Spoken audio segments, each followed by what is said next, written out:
आज मैं और मेरे सहयोगी अश्विनी मेहरा दोनों बाबा अमरनाथ की यात्रा पर निकले हैं। 2 साल इस यात्रा पर ब्रेक था, इस बार ये शुरू हुई है तो जोश इतना ज़्यादा है, इतनी बड़ी संख्या में लोग आ रहे हैं तो हमने भी सोचा कि ये यात्रा करके हम भी देखते हैं। आज से पहले मैं कभी ना कश्मीर आया ना बाबा अमरनाथ की यात्रा की, जो भी हो रहा है सब पहली बार हो रहा है।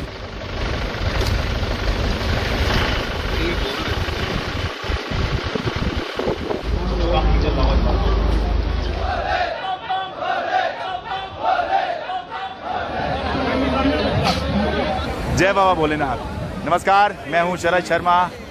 यात्रा अभी हम शुरू ही कर रहे हैं। चंदनवाड़ी गेट को क्रॉस ही किया है हमने। कहानी आपको बता दूं कि जिस रूट को मैंने चुना है ये ट्रेडिशनल रूट है, पारंपरिक रूट है, सबसे पुराना रूट है। पहलगाम का ये रूट है। बताया जाता है कि जब माता पार्वती ने भगवान महादेव से अमरता का रहस्य पूछा था तो जब भगवान उनको एक गुफा की तरफ लेकर चले तो जो रास्ता उन्होंने अपनाया वो पहलगाम का ही था। जहां भगवान शिव ने अपने वाहन नंदी को छोड़ा वो जगह कहलाई पहलगाम। उसके बाद जगह आती है चंदनवाड़ी। चंदनवाड़ी वो जगह है जहां पर भगवान शिव ने अपनी जटाओं से चंद्रमा को अलग किया था। तो चंदनवाड़ी का जो गेट है इसको हमने अभी क्रॉस ही किया है और अभी तक का जो अनुभव है वो ये कहता है कि यात्रा करते वक्त बहुत ज़रूरी है कि आपके जो जूते हैं ये बहुत सोच समझ कर पहन के आएँ। ट्रैकिंग शूज़ होने चाहिए और उसमें भी नीचे इस तरह के जो हैं सोल हो तो आपको जो है चलने में आसानी होगी, वरना ये देखिए ट्रैक जो है वो इस तरह का है। कभी बरसात भी हो जाती है तो फिसलन भी हो जाती है, इसलिए बहुत संभल कर जो है आपको चलना होगा। तो कम से कम ट्रैकिंग शूज़ जो हैं इस यात्रा पर ज़रूर पहन के आएँ। आगे का जैसा भी दिखता जाएगा वैसा मैं आपको बताता जाऊंगा, क्योंकि ये जो अनुभव है ये आंखों देखा जो मुझे महसूस होगा वही मैं आपको बताता चलूँगा। आइए। श्रीनगर एयरपोर्ट से पहलगाम 96 किलोमीटर है, जबकि जम्मू रेलवे स्टेशन से करीब 315 किलोमीटर।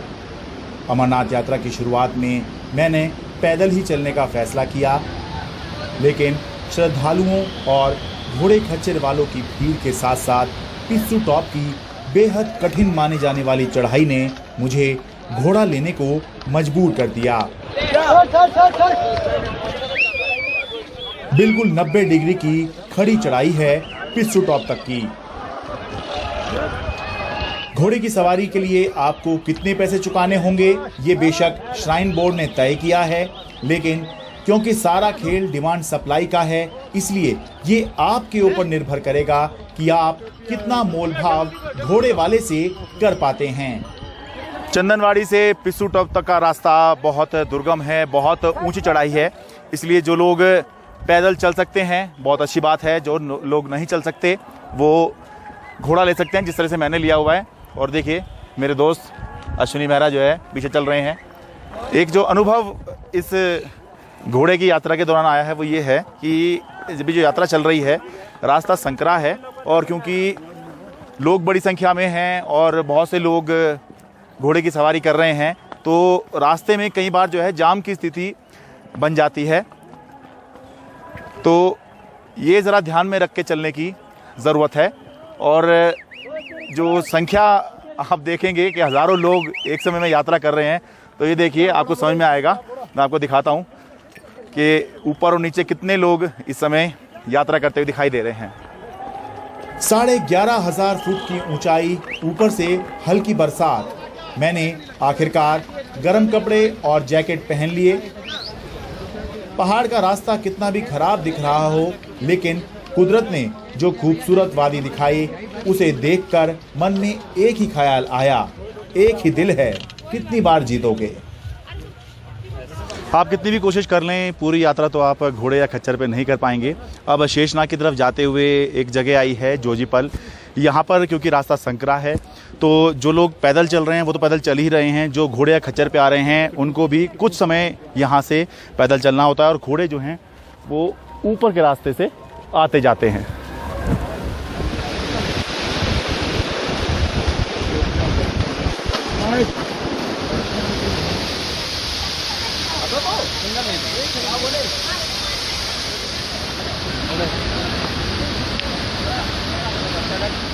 नागकोठी से कुछ दूरी पर यह है बेहद खूबसूरत और मशहूर शेषनाग झील।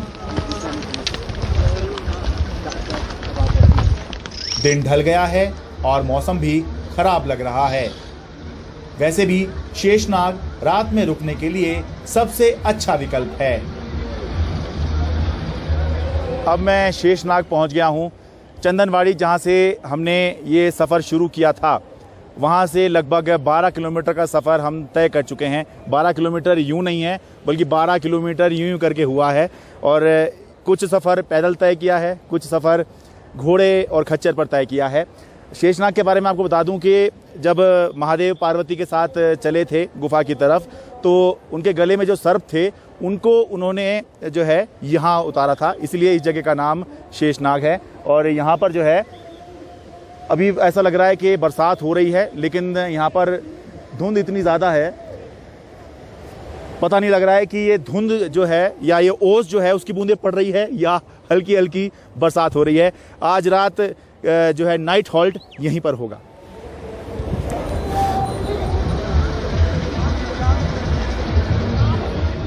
इन तस्वीरों में मोबाइल टॉर्च जलाकर चलते हुए वो श्रद्धालु नजर आ रहे हैं जो रात के समय में भी अभी शेषनाग पहुंच ही रहे हैं। जो आ गए हैं वो भोलेनाथ की मस्ती में झूम रहे हैं।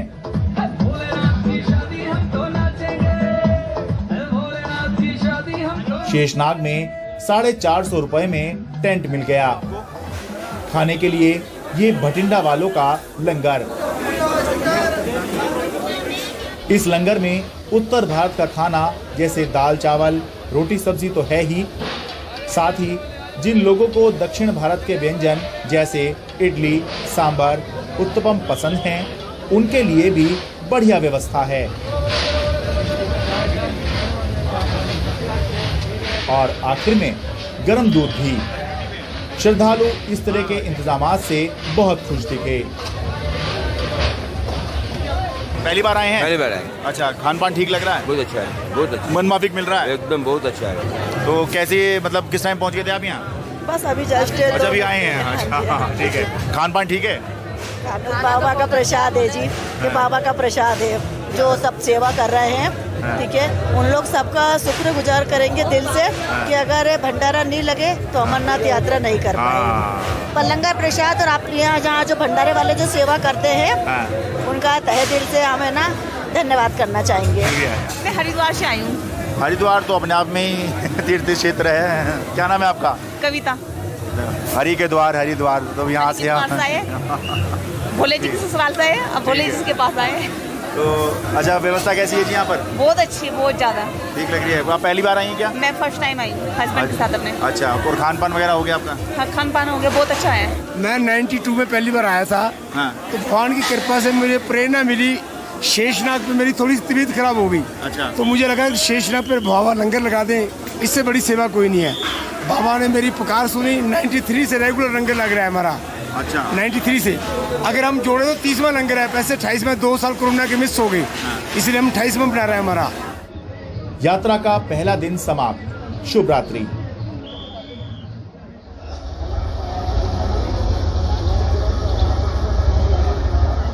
सुबह हो गई है, मौसम बिल्कुल साफ है। हमारी यात्रा का आज दूसरा दिन है। अभी तक की यात्रा में एक और अनुभव ये आया कि यात्रा के दौरान आपको सर ढकने के लिए एक गर्म टोपी ज़रूर ले लेनी चाहिए। चंदनवाड़ी से जब आप ऊपर चढ़ाई शुरू करेंगे तब आपको एहसास नहीं होता, लेकिन शेषनाग तक पहुंचते पहुंचते आपको एहसास हो जाता है कि ठंड बहुत ज़्यादा है, पहाड़ का मामला है, इसलिए सर को ढकना बहुत ज़रूरी है, वरना सर दर्द हो सकता है और दूसरी तरह की समस्याएं जो हो सकती हैं। अब बताने वाली और दिखाने वाली बात है वो ये है, बहुत से लोग इस पर्वत को ये मानते हैं कि ये जो पर्वत है ये शेषनाग स्वरूप है, क्योंकि ये शेषनाग में स्टे है। तो यहीं पर बताया जाता है कि जब भगवान महादेव पार्वती माता को लेकर जब चले थे तो यहीं पर उन्होंने अपने गले से सर्प को उतारकर अलग किया था। तो बहुत से लोग इस पर्वत को ही शेषनाग स्वरूप मानते हैं, क्योंकि जो चोटियां हैं इस पर्वत की वो जो हैं शेषनाग के शीश की तरह उनको दिखाई देती हैं।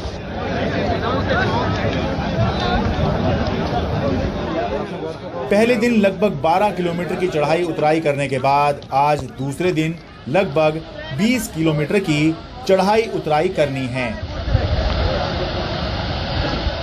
दूसरे दिन की शुरुआत भी मैंने पैदल की, लेकिन गणेश टॉप की चढ़ाई और ऑक्सीजन की कमी ने मुझे घोड़ा लेने को प्रेरित कर दिया।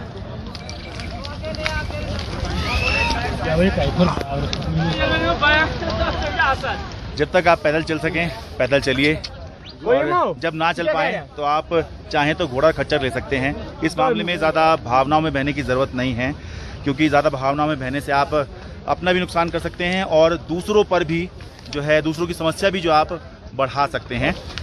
किसी ने खूब कहा है कि झुकाता है जिसकी इबादत में तू सर अपना, उस तक तेरा जज्बा तो जाता है, तेरा सजदा नहीं जाता। सीधे शब्दों में मतलब ये है कि भगवान ये देखते हैं, परमपिता परमात्मा ये देखते हैं कि उनके बच्चों के दिलों में क्या भावनाएं हैं, जिसके तहत वो यात्रा कर रहे हैं, दर्शन करने आ रहे हैं। तो उस बात को ध्यान रखें कि भावना ज़्यादा ज़रूरी है। आप किस तरह से वहाँ पहुँच रहे हैं ये बहुत ज़्यादा ज़रूरी नहीं होता। चलिए, बोलो शंकर भगवान की जय।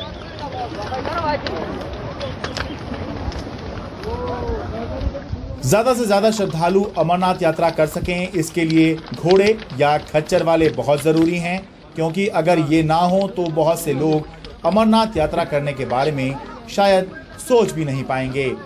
लेकिन घोड़े खच्चर वालों के लिए भी बहुत जरूरी है कि ये यात्रा चले, क्योंकि उनकी रोजी रोटी में बड़ा योगदान इस यात्रा का होता है।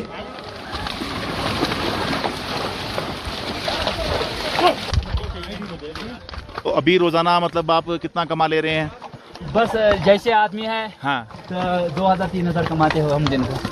ठीक है। तो मतलब कितना ज़रूरी है आपके लिए ये यात्रा चलना? बहुत ज़रूरी है, बहुत ज़रूरी है। हाँ, हम ये भी अपील करना चाहते हैं, जो भी यात्री में आना चाहिए सब लोग आए। हाँ, हाँ, कोई खतरा कोई कुछ नहीं है। हाँ, खतरा तो कहीं भी कुछ नहीं है, हम भी हैं। आप खुद भी आ सकते हैं। हाँ, आपने भी देखा है कश्मीर की हालत। हाँ।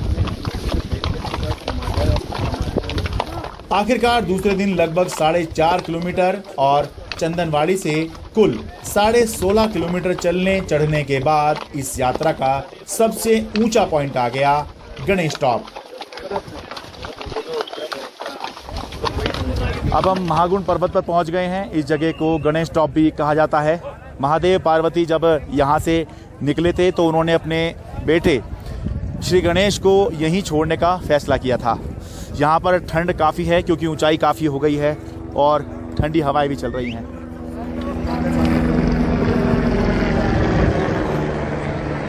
शरीर में गर्मी बनी रहे इसलिए मैंने गर्मा गर्म मैगी खाने का फैसला किया। अस्थायी दुकान लगाने वाले पहलगाम के रहने वाले बिलाल अहमद भट्ट ने बताया कि वो पेंट का काम करते हैं, अभी दुकान लगाई है। पूरे साल में वो जितना कमाते हैं उसका 70% अकेले इस यात्रा से आता है। अमरनाथ यात्रा का अहम उसमें होता है बहुत। मतलब जैसे आप 100 रुपये अगर पूरे साल में कमाते हैं तो इसमें कितने कमा लेते हैं इस यात्रा में? इसमें 70 रुपये आप अमरनाथ यात्रा में कमाते हैं। अच्छा, तो अगर यात्रा ये नहीं चल रही थी 2 साल से तो मतलब किस तरह से आपका काम चल रहा था? हम तो नीचे अपना अपना काम करें, सेब का काम, अखरोट का काम होता है, बहुत सारा काम। अच्छा, कुछ और काम कर लेते हैं, लेकिन ये यात्रा चल जाए तो आपका काम और बढ़िया हो जाता है। कि इस दौरान आपने जैसे आप ये चाय की दुकान लगा ली, मैगी का इंतजाम हो गया, या छोटे मोटे किसी को अगर कोल्ड ड्रिंक इस तरह चीज चाहिए तो ऐसे करके चलाते हैं। तो अब यात्रा चल रही है तो क्या काम क्या चल रहा है? काम तो बढ़िया इस साल चल रही है, बढ़िया चल रहा है। के बाद यात्रा ये है, बढ़िया यात्रा है।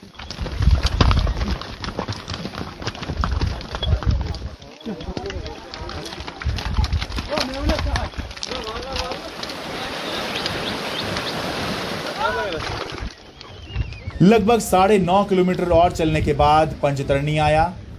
पैदल चलने से पैर और घोड़े पर बैठने से कमर दर्द ने परेशान किया हुआ था, लेकिन संयम बनाए रखने के अलावा विकल्प भी कोई नहीं था। वैसे पंचतरणी में 550 रुपये में टेंट में ठहरने की व्यवस्था होती है।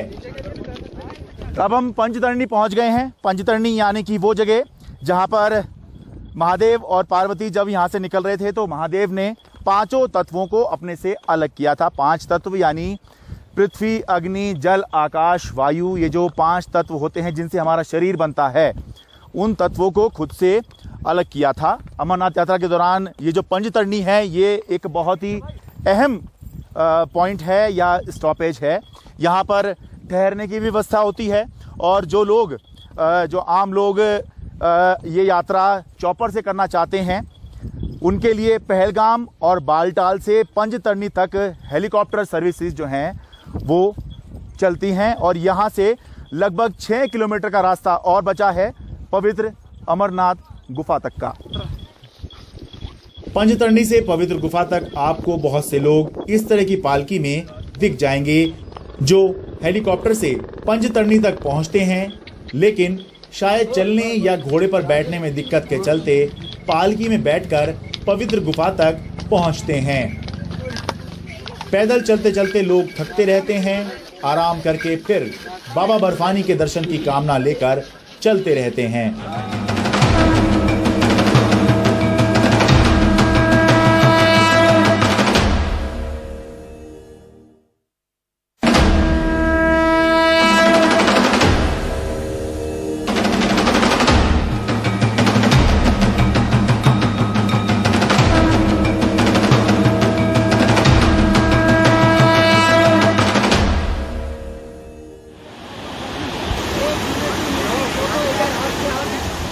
लगभग 32 किलोमीटर की यात्रा करके हम आखिरकार पवित्र अमरनाथ गुफा तक पहुंच गए हैं।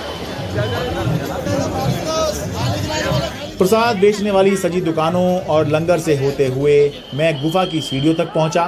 कुल 390 सीढ़ियां हैं जिन पर चलकर आप पवित्र गुफा तक पहुंचते हैं। इनको एक झटके में चढ़ने की भूल ना करें, धीरे धीरे रुक रुक कर पहुंचें, क्योंकि जैसे जैसे आप ऊपर चढ़ते जाएंगे सांस चढ़ेगी और ऑक्सीजन की कमी के चलते हालात प्रतिकूल हो सकते हैं।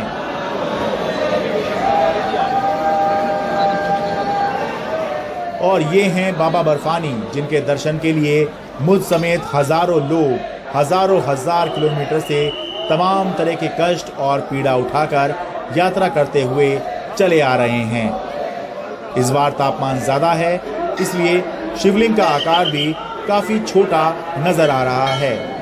तो आखिरकार हम बाबा अमरनाथ की पवित्र गुफा में पहुंच गए हैं। यहीं पर महादेव ने पार्वती को अमरता का रहस्य बताया था। जब महादेव माता पार्वती के साथ यहाँ पर आए थे तो सबसे पहले उन्होंने अग्नि को आदेश दिया कि आसपास की सारी जीवित वस्तु व्यक्ति जो हैं उनको नष्ट कर दें, ताकि कोई भी अमरता के इस रहस्य के बारे में ना जान पाए। इसके बाद महादेव ने अमरता की पूरी कहानी सुनाई, पूरा रहस्य बताया। लेकिन इस दौरान यहाँ मौजूद 2 कबूतर, बताया जाता है कि वो श्वेत रंग के 2 कबूतर थे, उन्होंने ये कहानी सुन ली थी। तो बताया जाता है कि महादेव ने उनको भी फिर ये वरदान दिया कि क्योंकि तुमने ये कहानी सुनी है तो अब तुम भी अमर रहोगे, और जो कोई भी यहाँ पर आकर दर्शन करेगा और उनको तुम्हारे दर्शन होंगे तो उनको मेरे और पार्वती यानी महादेव और पार्वती के दर्शनों का ही, उनके जैसे दर्शनों का ही पुण्य प्राप्त होगा। तो ये हैं बाबा बर्फानी, जो महादेव यहाँ पर बर्फ रूप में विराजमान हैं।